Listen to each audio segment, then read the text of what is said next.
Hi, I'm Colin Ong.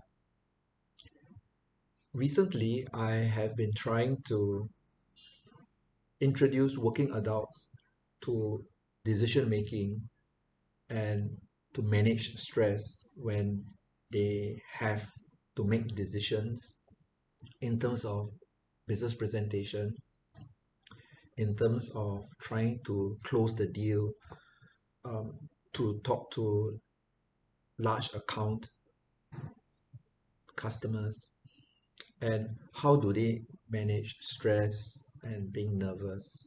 So here are some tips for people who are always anxious and nervous when they have to do presentation and when they feel that they have to close the deal, and they clam up and they have anxiety. What And it's something that we all go through. The first thing, the most important, is this. All right, have you made have you made a thorough research on the requirement of this customer? When you do a proposal and you spend perhaps weeks doing the most engaging proposal to present, correct?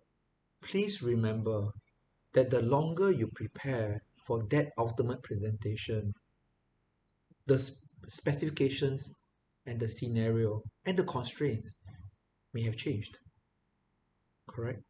So sometimes when you are nervous, it's because you realize the body language of your customer is a sense of confusion.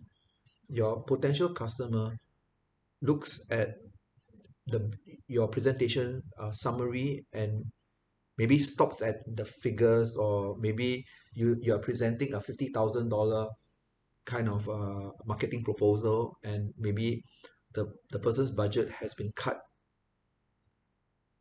to a fraction of what you thought it was.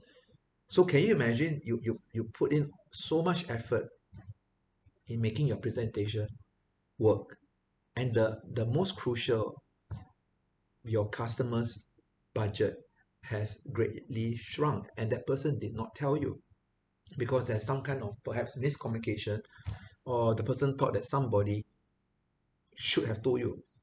So you did a presentation of $50,000, but the person was expecting a presentation of maybe $20,000. So that's the reason why you are anxious.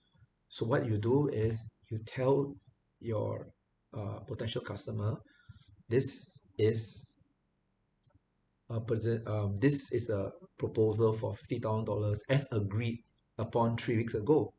But in your PowerPoint slides, in your bag, you have a 30,000 and a 20,000. That's how I do proposals. I do 50,000, but I also prepare an emergency 30,000, and then I'll cut certain corners.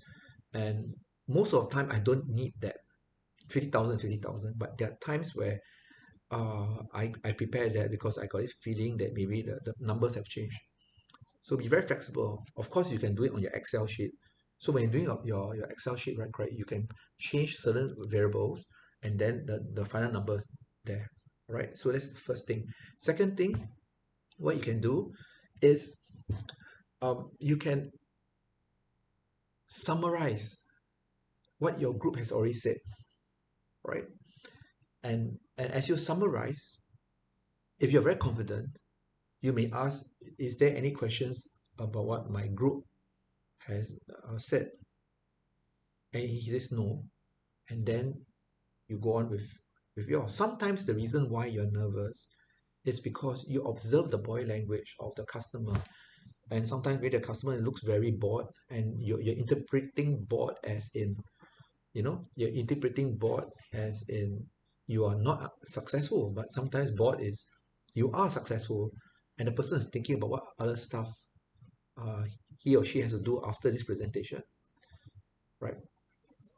Another way of calming yourself down, all right, is to always have a plan B in your mind, so that if something happens and it doesn't fall through, don't take it as an immediate failure.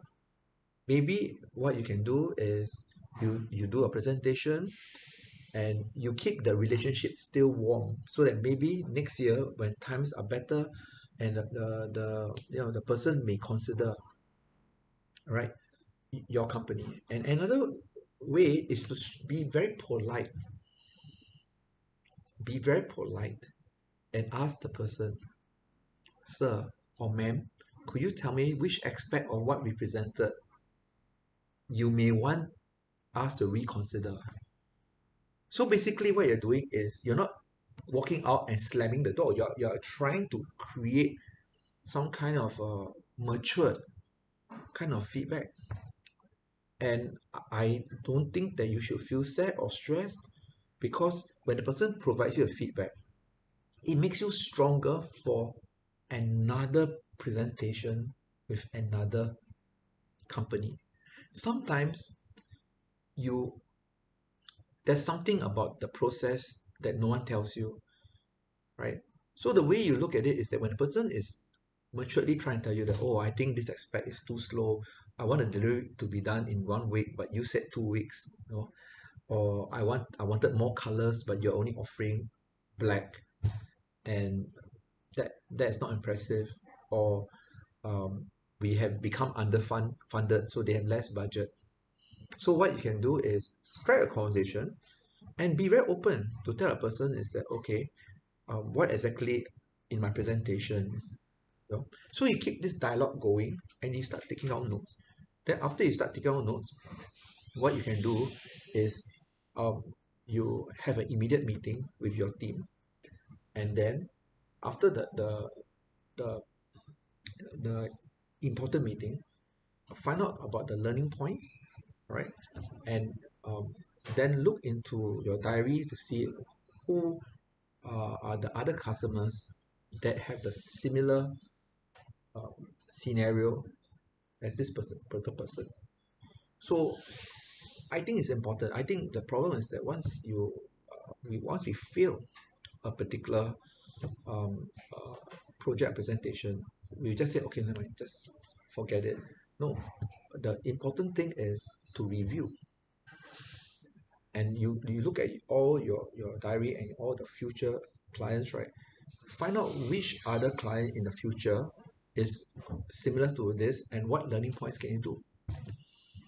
Or you can even cross-reference, assuming that it's not infringing on someone's privacy, but cross-reference so that maybe next week you have another company, ABC company, you can say that we had a meeting with another company, and this company felt that this procedure was not bad. So you can use your failure as a reference point, but you have to do this with a lot of care so that you do not violate intellectual property and privacy. So what I'm saying in summary is that when you are nervous and you are anxious about business presentation, normally preparation, strategy, and preparing what if is important. Because when your mind has a lot of processes after the presentation, there's a very high chance that you won't feel nervous, because you have processes in, right? You have processes in that you can learn from this so-called failure, right? My name is Colin Ong. I'm a full-time A-level tutor. I teach general paper, economics, business studies, management of business, and O-level English. If you want me to guide your son or daughter, or if you're a student and you may guide you, please email me, colinongts@hotmail.com. I'm using TikTok as just one channel to promote my educational services. So if you need a trial lesson, maybe you can email me, and I provide my own customized notes. So take care. Thank you.